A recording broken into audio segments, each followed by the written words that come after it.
Now we are moving on to the last segment of day 1 of Advances 2026, which is the Advances 2026 Oration. May I please request the chairpersons, Dr. K. Jayakrishnan, Dr. Niranjana, and Dr. P.V. Aisha onto the dais. Chairpersons are requested to be on the dais, Dr. K. Jayakrishnan, Dr. Niranjana, and Dr. P.V. Aisha. Let's invite Dr. Bhaskar Pal, President of FOGSI, Obstetrics and Gynecology, Apollo Multi-Speciality Hospitals, Kolkata, for the oration on Caesarean section, doing the right thing in the right way. May I please request Dr. K. Jayakrishnan to honor Dr. Bhaskar Pal with the Medal of Honor and citation before we proceed to the oration. Requesting Dr. Bhaskar Pal to kindly receive the same as a recognition of excellence and outstanding contribution. Thank you, sir, for accepting our invitation. I know that you had an offer to go to States also for the ACOG, and you chose to come over here and give the oration because I had called you and fixed with you earlier. Thank you very much we are quite happy that you accepted.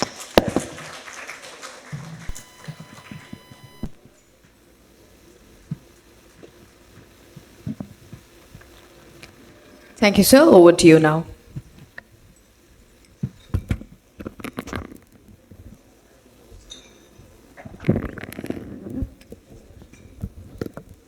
Thank you for the invitation. It's a pleasure to be here. And I think I attended Advances for the first time 2 years back, and now I'm back here 2 years later. This oration has got two parts. Caesarean section, the most commonly performed surgery in obs and gynae. The first part is about doing it the correct way, and the second part is about the issues concerning Caesarean section rates. The oration is around 40 minutes, so I'm cutting down the first bit. Okay, we'll leave that for another day. And I would straight away move into the controversies about the Caesarean section rates. I think all over the world, everybody is worried that there are too many Caesarean sections happening. And if you are a patient or if you are a politician, you tend to think that that is the wrong thing. If you're a doctor, necessarily you do not think so. And as I said, this is happening all over the world. And not only it is high, it is going on rising. And the question comes that is there an ideal Caesarean section rate? Now, before we go on to say the Caesarean section rate is high, and as I keep saying that in India especially, everything that goes on in healthcare and that has been good is because the government and the politicians have done a great job. The maternal mortality has come to 88 because the government has done a great job. But every time you talk of something which the government is not happy about, is the doctors are at fault. Caesarean section rate too high, doctors are at fault. Too many hysterectomies, doctor is at fault. But if we have to see why the Caesarean section rate is high, I think the questions that we need to ask ourselves is that, is it because it is medico-legally safer? Is it because what people often allege that it is economically beneficial to doctors? Is it an easier way out, less time consuming, less monitoring? Or there are issues about lack of infrastructure as well. And at the same time, there are new indications like maternal request, precious pregnancy because elderly mothers too many ART pregnancies, macrosomia, fetal growth restrictions being diagnosed more because we are using more fetal medicine specialists to do the sonographies. And of course, there is the issue of breech where very few people are happy to try an external cephalic version or a breech delivery. The real issues are multifactorial. You can argue that Caesarean section is more profitable for the obstetricians, but there are many places where the obstetrician would charge the same, whether it is a Caesarean or a vaginal birth. And in many places, some doctors would charge more for a vaginal birth, at least in Calcutta. And but then the other argument is that maybe while the time you are waiting to do a vaginal birth, you might be able to finish 4 to 8 Caesarean sections. So how much you're charging is not enough. But then there are issues about infrastructure and logistics as well. There are many places in India where it is not possible to do a cesarean section out of hours because you'll not find an anesthetist, you might not find an operating theatre, and that is why many people would be wanting to do a cesarean section by the time the anesthetist is still available. So which means if the trial has failed by then, they will resort to a cesarean section. The second issue is that it is very difficult being an obstetrician and gynecologist and sit through the night monitoring a labor when you think that you have a gynae surgery list starting at 8 o'clock in the morning. Which means that we do not have enough support staff in terms of midwives, etc., who can take that load off us. The medico-legal climate is something very serious. There is not a single case anywhere in India where a doctor has been sued for doing an unnecessary cesarean section. There are many cases where everything was going fine and then there was an intrapartum death and the doctor has been taken to court. The best example is what happened in Apollo Indraprastha Hospital around 10 years back, where a renowned obstetrician friend of ours delivered a lady who was a physiotherapist in the same hospital, induced her with oxytocin, and she ended up in an intrapartum stillbirth, very unfortunately. This went to the court, and finally, because we do not document at what rate we are giving the syntocin and how we are increasing it, the court held the doctor guilty because the patient had alleged that excessive syntocinon was given and doctor couldn't defend that. And there was a payout of 1 crore, 90 lakhs by the hospital and 10 lakhs by the obstetrician to a physiotherapist. Under such circumstances, she would have thought I should have done a cesarean section sooner. A friend of mine from Calcutta had a patient with IUD, and the patient's family came and requested a cesarean section, and he said, no, you shouldn't. And because this is the first pregnancy, let us induce her. And they induced her, and this woman, unfortunately, died somewhere down the line because of an embolism. The case is now in the National Consumer Forum.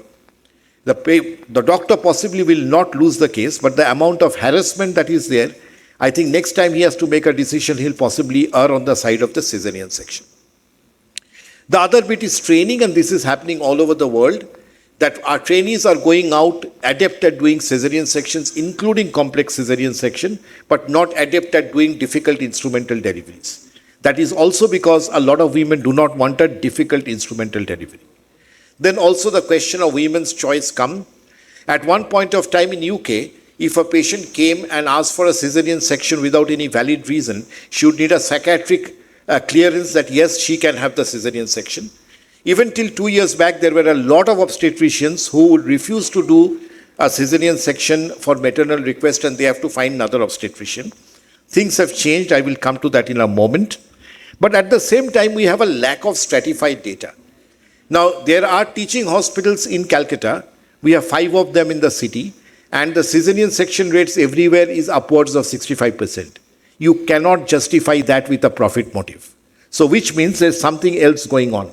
Is it because too many difficult cases coming there? Now, when it comes to maternal request, should we be doing cesarean section on demand? Why? We need to ask ourselves why women are coming and requesting for a cesarean section. And I think it is a women's right and choice, provided we've counseled them properly about the risks and benefits of a vaginal birth versus risks and benefit of a cesarean section. Cesarean section for maternal request has a huge cultural variation. And one of the commonest reasons is tocophobia. They're worried about pain in labor. And unfortunately, in most places in India, in the public sector and even in the private sector, we cannot ensure adequate analgesia. Epidural services are there in very few places. You go to smaller places, there is no narcotic analgesic available because narcotics are very cheap drugs, but the government mandates that you need to maintain a registrar and you need one staff dedicated to maintaining the narcotic registrar. Also, that it is planned reduces the uncertainty, especially among working Bengali women. They'll come and say, I'm going to have only 1 or 2 children. My friends in Hyderabad and Bangalore, which has a huge amount of IT people from Bengal, say, what's wrong with your Bengali women? They all come and ask for a cesarean section. And there's a small family size. But this doesn't even happen only in India. If you see at this slide, which looks at cesarean section for maternal request as a percentage of total deliveries and a percentage of total cesarean section. It is the highest in the Middle East, followed by East Asia. Sub-Saharan Africa we will not talk about because even women who need a cesarean section don't get a cesarean section. In North America, it is actually very low. So when it comes to counseling, we need to talk about risk of cesarean section versus risk of vaginal birth. I'm sorry I've written delivery there. I don't like to use the term delivery, would like to use the word birth. And especially when we talk of risks, it is future implications. That in future she'll have a higher risk of having a cesarean section, higher risk of a placenta accreta spectrum, especially if she's planning to have 3, 4 or more children. And there are studies which suggest that there's a more unexplained stillbirth at term in future pregnancy if you have a cesarean section. And the biggest issue that we need to address is tocophobia and what kind of pain relief we are going to give her, and also the question of recovery. I've already spoken about medico-legal issues, and if this has to be corrected, the government has to come forward and limit the payouts in obstetrics. Because there's a joke that goes around in the social media saying when a patient comes to you, do not find whether the patient can afford you, find out whether you can afford the patient. Because if something goes wrong, the payout will be decided based on how much she earns, what is her age, what would have been the amount of money she would have made in her life, and accordingly you will have a payout. So you need to decide whether you can afford the patient. And as I said, no litigation for doing an unnecessary cesarean section. CTG, cardiotocography, has actually transformed obstetrics. But while we know that randomized data does suggest that we are not sure whether it decreases in terms of perinatal outcome, apart from less seizures, anything else happens, it's very difficult to sit on a non-reassuring CTG. And we all know that non-reassuring CTG at a high false positive rate. And then there is an impact of Montgomery ruling. I don't know how many of you have heard of the Montgomery ruling. Now, this is an educated lady in UK who had an induction for gestational diabetes with macrosomia. And then she ended up in a shoulder dystocia. And the baby had long-lasting problems. And she filed a case against the obstetrician. The obstetrician went and told the court that if I tell every woman about the risk of shoulder dystocia, which is very small, nobody would opt for a vaginal birth. And she won the case. And it went to the highest court in UK. And the highest court actually gave a verdict against the doctor, saying that depending on what is the patient's understanding and capability of understanding, you have to counsel her about every possible risks. And the impact of that is that a lot of women would opt for a cesarean section the moment they hear of such risks. Shoulder dystocia is just an example. I've already spoken about the economic issues and I will not go into that. But I think there are two issues which influence her decision in a great way. Our decision because of a lack of a midwife cadre who can look after the normal labors, and a lack of proper labor analgesia services where we cannot reassure the patient that yes, your delivery is going to be pain-free.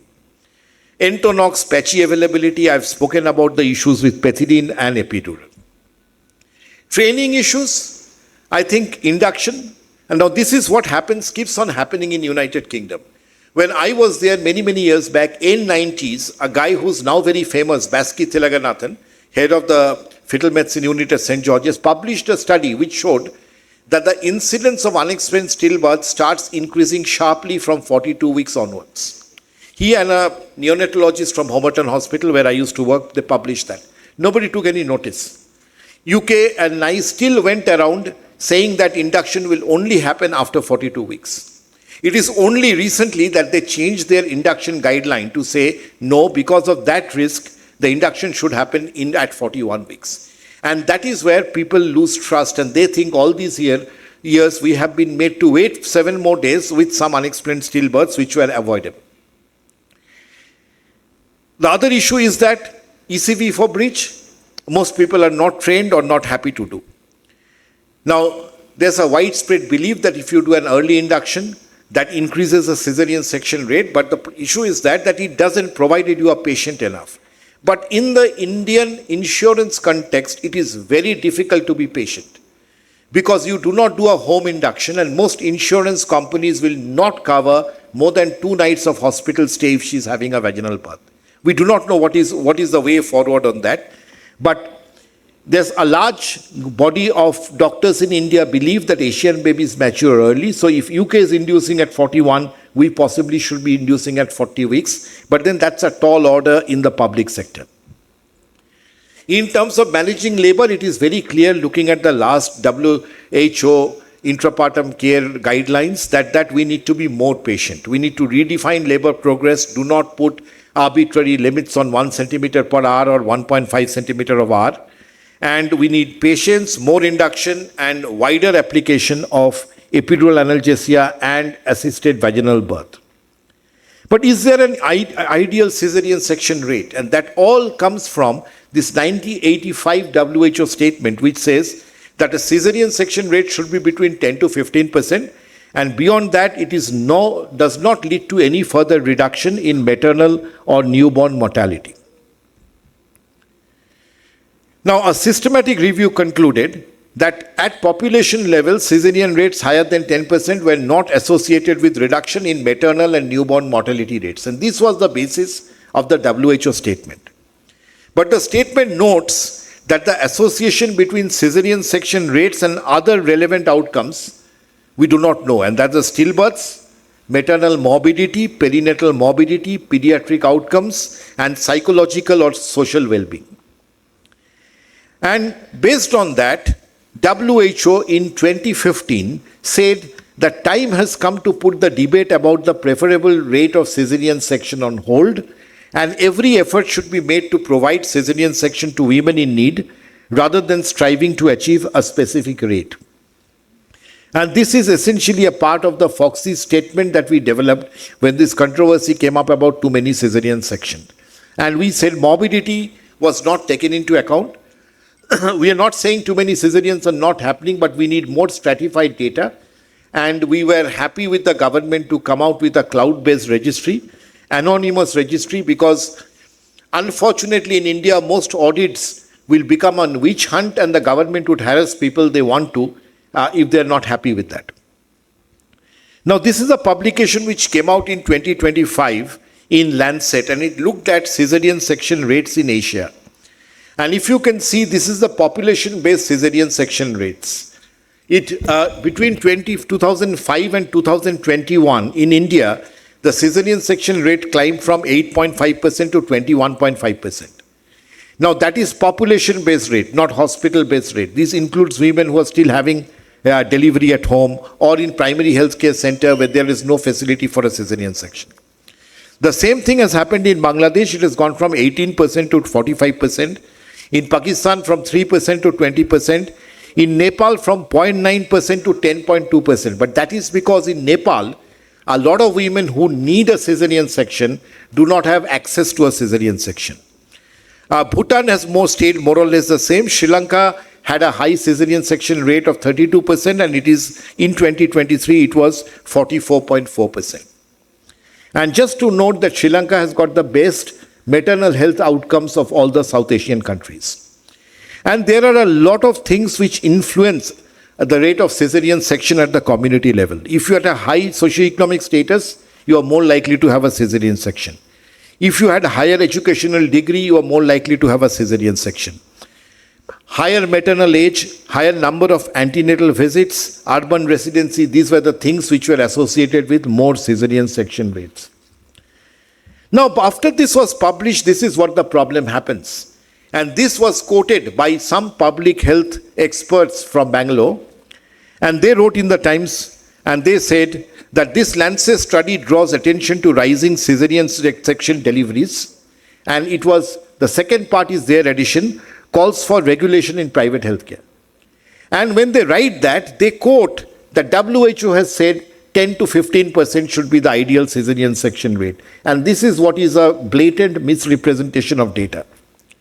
Now, this is a cesarean section rate in India between 2019 to 2021, based on the NFHS survey of more than about 7.5 lakh women. The national rate was 21.5%.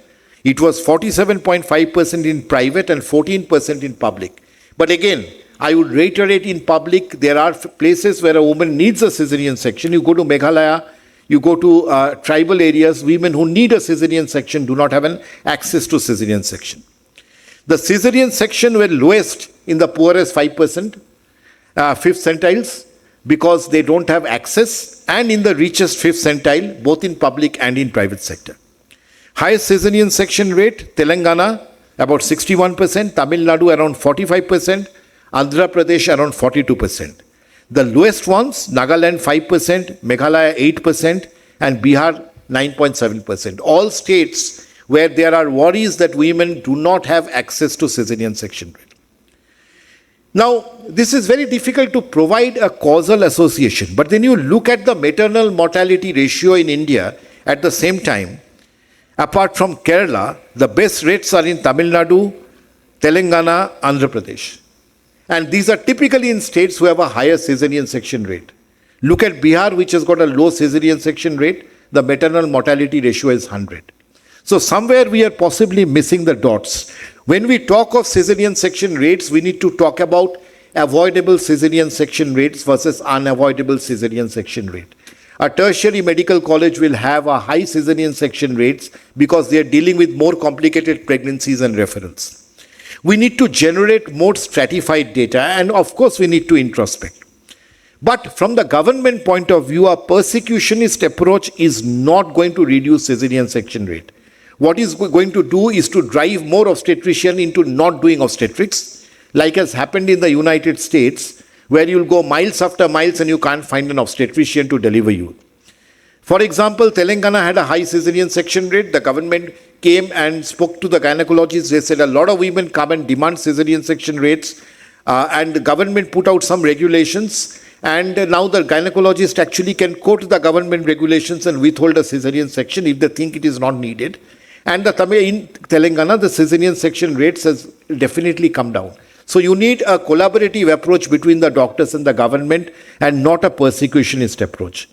And when we talk about stratified data, we need to go back to Robson's classification. We all know Robson's classification. It is not the best, but it is the best we have. So in Robson's, what we need to look at when we are looking at cesarean section rate, we need to stratify the data based on the Robson's types. Robson's group 1 and 2 are nulliparous women who are either in spontaneous labor or induced labor or have a cesarean before labor. And 3 and 4 are same for multiparous women. All the others are actually previous scar or breach are different. So when we go to giving our data, and if you want to see what is our cesarean section rate, we need to talk about what is our cesarean section rate in Robson's group 1 to 4. And that will tell us whether the cesarean section rate is higher or the cesarean section rate is fine. And we need some fresh approaches to labor. We need more membrane sweep because we know that reduces the chance, need for induction. That also increases the vaginal birth rate. We need to use more of cervical ripening by different methods. We need more inductions. And we need to have local guidance on timings and methods. We cannot have a national guidance on timing because the public sector will be overwhelmed if there's a national guidance on inducing women at 39 weeks. We need more labor analgesia. We need more midwife care, and we need more assisted vaginal birth.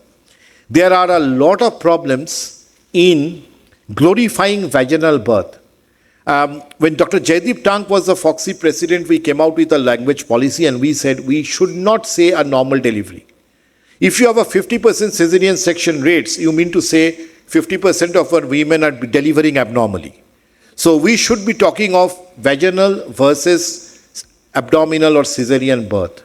Secondly, we should not talk of delivery because as one of my UK friends said, that Royal College has changed from delivery to birth because Domino's delivers, women give birth. So this is, and there have been a lot of attempt at glorifying vaginal birth, that if you do not have a vaginal birth, you are a failure. And what happened was that there is a big trust deficit between women on one hand and healthcare practitioners on the other hand. And this is a horror story which came out last year. And this is a group of two influencers who claim themselves to be midwives and formed a Facebook group for women who want to have a natural vaginal birth, which means they will not have antenatal care, they will not go to a hospital for birth, and all advice will be given remotely in this group. And it took $5,000 to be a member of the group. And this is called the Free Birth Society. And what happened was that then there were women who nearly died sitting at home in labor. There are women who lost their babies. And when they go back and post in that Facebook group, they'll be removed from that group. Till the water went above the head and it became public and there was an investigation and they've been shut down because of too many women having stillbirths and too many people having near-death situations. This is a cover of the Time magazine which wrote on the goddess myth. And the goddess myth is they interviewed women achievers who had a birth. And they found that most women felt like a failure if they needed induction of labor, if they needed epidural analgesia, or if they needed an emergency cesarean section. Such was the societal pressure and hype built around natural childbirth, that they went into depression if they didn't have a vaginal birth without any intervention. And I think the Lancet editorial in July 2025 nicely summarized it. On one hand, there is over-medicalization of birth. On the other hand, there is an excessive emphasis on so-called natural birth, leading women to feel that they have failed if they require instrumentation or surgical birth. And women tend to not believe the doctors under these circumstances. But they write in the editorial that this natural birth ideology is in dissonance with changing maternal demographics like increased maternal age, obesity, and gestational diabetes. Also, vaginal birth injuries are underdiagnosed with long-term suffering. We know women who get into fecal incontinence all their life after having difficult vaginal births. So midwifery, is it the panacea? The government has taken it up in a big way. It is still beginning and government is training. The first batch of professional midwives commenced training in 2020. Although initially the government wanted to train them for 1 year, now it is reduced to 6 months because hospitals are not willing to let go their nurses for more than 6 months. But if we have to progress, we need to understand that obstetrics is not going to be obstetrician-led. It is not going to be a midwifery-led. It is not going to be a competition between the two, whether it is a natural birth or it is a cesarean birth or an instrumental birth. It has to be a collaborative care with partnership between the midwife and the doctors if we have to success. Now, this is a paper from New Zealand which actually showed that natural births were related with an unexplained excess of adverse events. And that is what we do not look at. And this is a joke, this is an anecdotal joke, that when I was in UK, I think one midwife complained that we have too many cesarean sections in UK. At that time, it was around 24%. In Netherlands, 60% women have home birth. And one obstetrician retorted, do you know the incidence of cerebral palsy is highest in Netherlands? So I think sometimes we are looking at the mortality data, we miss that. And that is where we need to look at when you have vaginal birth, what is the incidence of lower Apgar scores, what is the incidence of maternal perineal injuries, etc.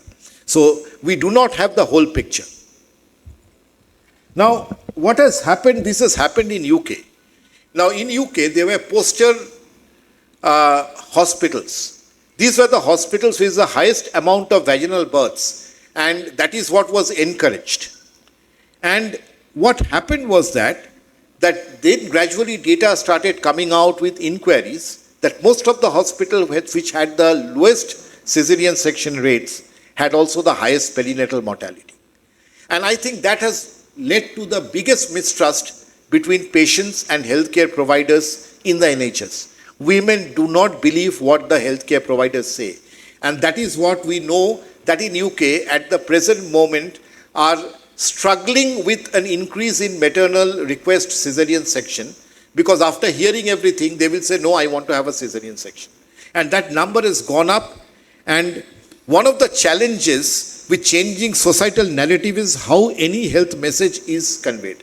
And that is why we said that normal birth actually carries with it a judgment, that what is normal and what is abnormal. It follows that if you do not confirm, then you are not normal, and for any women, this could translate into a sense of failure.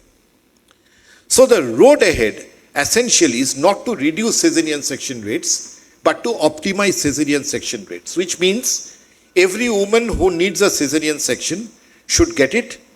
Any woman who does not need a cesarean section should not get it. And at the same time, we need to optimize vaginal delivery rates, a fresh approach and a new thinking in terms of membrane sweep, cervical ripening, and timing of induction. We need development of midwifery cadre. We need a wider availability of labor analgesia. We need more inductions. We need to be patient in assessing progress. And we need to train people in doing external cephalic version in breech, which is something very easy to do. When we were trained in the antenatal clinic to do external cephalic versions. As I said that it is very difficult that you sit through a labor in the night and you are expected to start a gynae theatre list at 8 o'clock. So I think in the private sector, we need to start looking at whether an obstetric group practice is feasible. There are at least 2 very good obstetric group practices that run in London. And the other thing is that we need to bring some glamour back into obstetrics. I was in Ireland a few years back when I was told that they have a big problem. Every trainee wants to be a fetal medicine specialist or an infertility specialist or a gynae oncologist. And they do not know who's going to manage their labor rooms, apart from the fact that there is less litigation, less emergencies. Of course, obstetrics was not viewed as being too glamorous. Obstetrics is immensely satisfying for the people who practice it, but it is not looked to be glamorous. So possibly we need to bring some glamour back into obstetrics, and we need to possibly have a day when obstetrics would become a super specialty. I think there's a lot of debate going on in UK at the present moment. What is the way forward for obstetrics? Given the fact that more hospitals have been brought into this Okenden inquiry, so and so called, where they will look at the hospital's data in terms of perinatal mortality and how it correlates to the cesarean section rate. So I think what is important to understand that we should not be taking cesarean section rates in isolation. We need to have a stratified data that where we are doing cesarean section rate, cesarean section in Robson's group 1 to 4. We also need more data on vaginal birth and its implications on the baby and the mother. So I think if somebody says your cesarean section rate is too high, if that person is not a doctor, the answer back would be yes. So I think we need to be clear to ourselves that women who need a cesarean section is getting it, and women who do not need a cesarean section do not get it. And at the same time, we engage with the government to increase labor analgesia services and midwifery services so that we can offer more women a vaginal birth with avoidable cesarean sections. Thank you very much.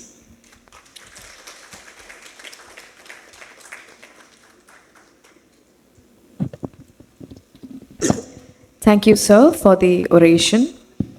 May I please request Dr. K. Jayakrishnan to kindly hand over the... May I please request Dr. P.V. Aisha to give away the memento on behalf of Advances 2026. Advances 2026 Annual Congress, Trivandrum Obstetric and Gynec Club. Advances 2026 Pre-Congress Oration for the year 2026 has been conferred on Dr. Bhaskar Par, President Foxy, the topic of cesarean section, doing the right thing in the right way. Trivandrum Obstetric Gynec Club wishes him many more years of academic excellence in his endeavors. Signed by Dr. K. Jayakrishnan, Founder, Chairman and President, on 3rd, and Dr. Niranjana Jayakrishnan, Secretary, on 3rd May 2026, Thiruvananthapuram.